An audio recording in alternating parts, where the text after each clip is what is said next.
everybody. Welcome to another episode in the Inner Circle. I have with me a special guest. He has left deep influences in the way I approach fitness and how I prepare myself for performances and just even regular practice. He is the co-founder and owner of 5E Holistic Fitness Studio in Alsur, Bangalore. He is a cricketer who has played at the junior level in Karnataka and has been a strength and conditioning coach for Ranji level team. Welcome to the Inner Circle. Hello, Rahul. Now let's flip to the other side and say you have an athlete that maybe because of injuries or whatever it is has lost practice time, because that is something that happens in dance a lot, where you might just have, for whatever reason, personal reasons, not have practiced, and then now all of a sudden there's a performance opportunity that you don't want to pass up. What advice would you give an athlete who just wants to go play that match because he just has to? So if you're saying a month, so I would break it down into 4 weeks again. So first week, get into your basic, because immediately, so everyone has a muscle memory. So if you're saying let's take this COVID time. So it's been 2.5 months right now. So beginning of the COVID, I was really super fit. I couldn't do anything for the last 2.5 months. So my strength levels or my performance level would have gone down. So now what I'll do is, instead of I won't be able to practice or do my strength level at the same as before. So I'll start at 50% of it. Then I build it up 70, 80, if possible, with good recovery strategies, perform at that particular moment. You can never start off again at the same level that you were before. Okay. So it's always nice to cut down 50%, build it up from there. So if I have 4 weeks, I would do 50 to 60% in the week 1. See how they respond. So if by chance I see, they are gonna go into an injury or something like that, just do the rehab part of it. Just make sure that they perform for that moment.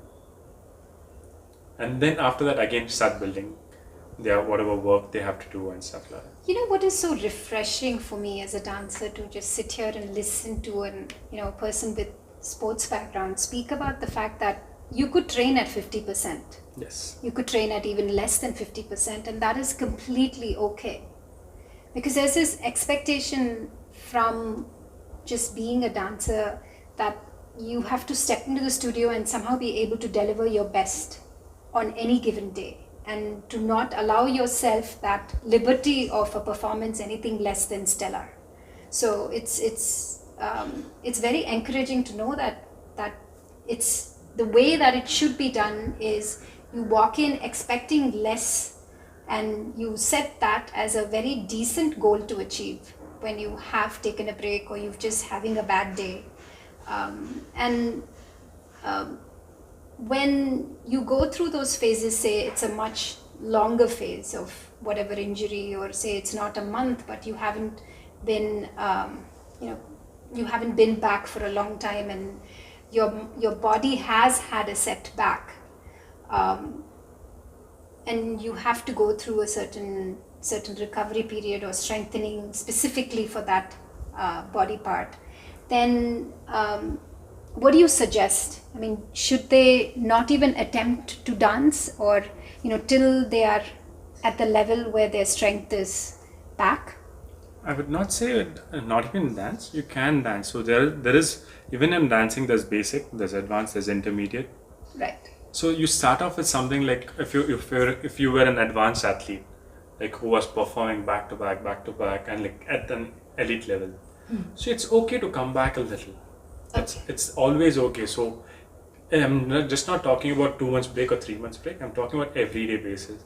So how it happens is like your sleep, food, relationship, stress, or just the sound or agitation over your maid, everything plays a role. So you've got to take into a consideration, okay, today if I'm not able to do that, okay, let me do this. Let me come down, finish this. So whatever you're doing for that day, give you 100%. It doesn't have to be at that elite level that you have to do every time. It's always nice to come back a couple of steps, do it, perfection and then go up again.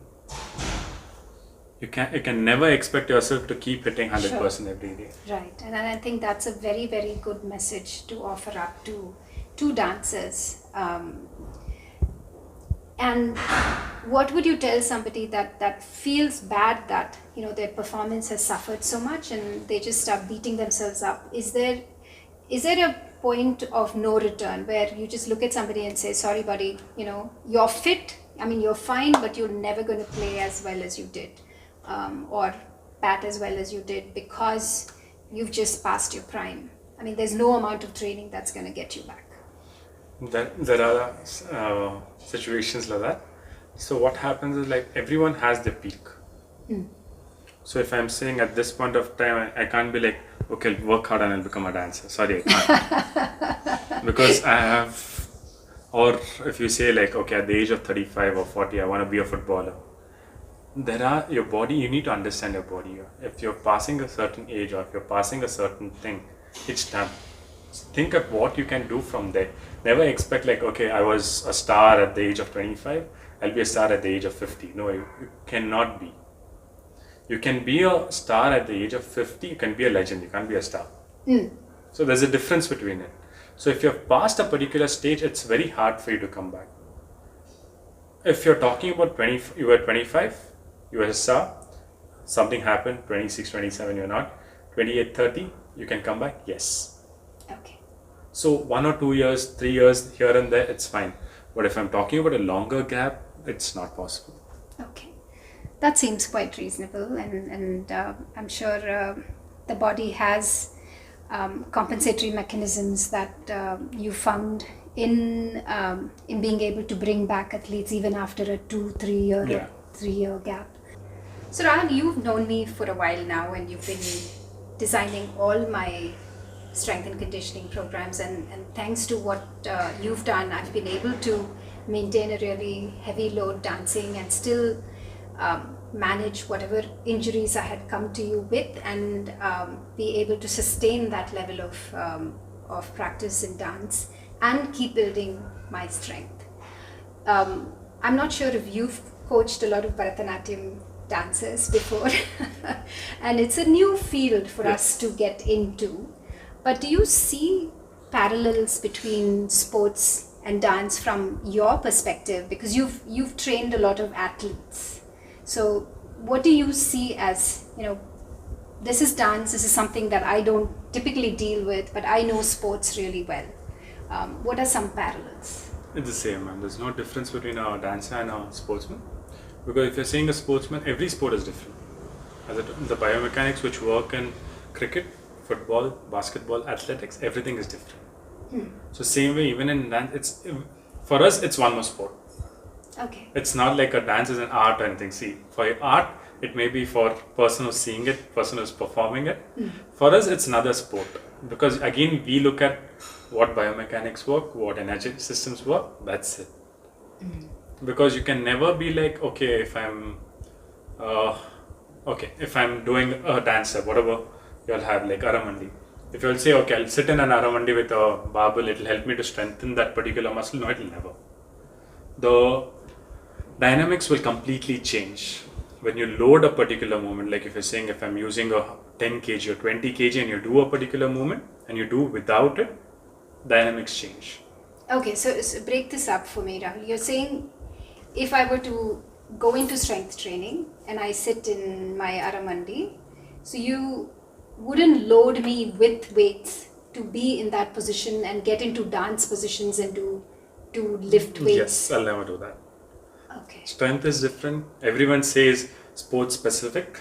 Yes, when we say sports specific, it's depending on the biomechanics, depending on the energy systems. What is biomechanics? So biomechanics is something your joint can move in a particular direction.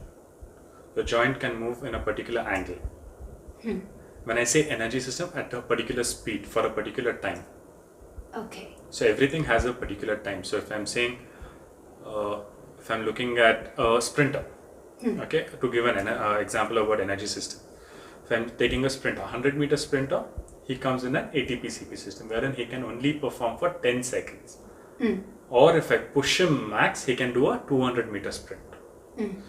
I can't expect him to do a 800-meter sprint. He'll lose for sure. You make Usain Bolt run a 800-meter sprint, he's going to lose. 800-meter sprinter, you make him a 100-meter, you can't. So he works in a particular energy system. Usain, both are running. Both biomechanics are same. Both they move the hand in the same direction. They move the leg in the same direction. But the energy system that they work in is different.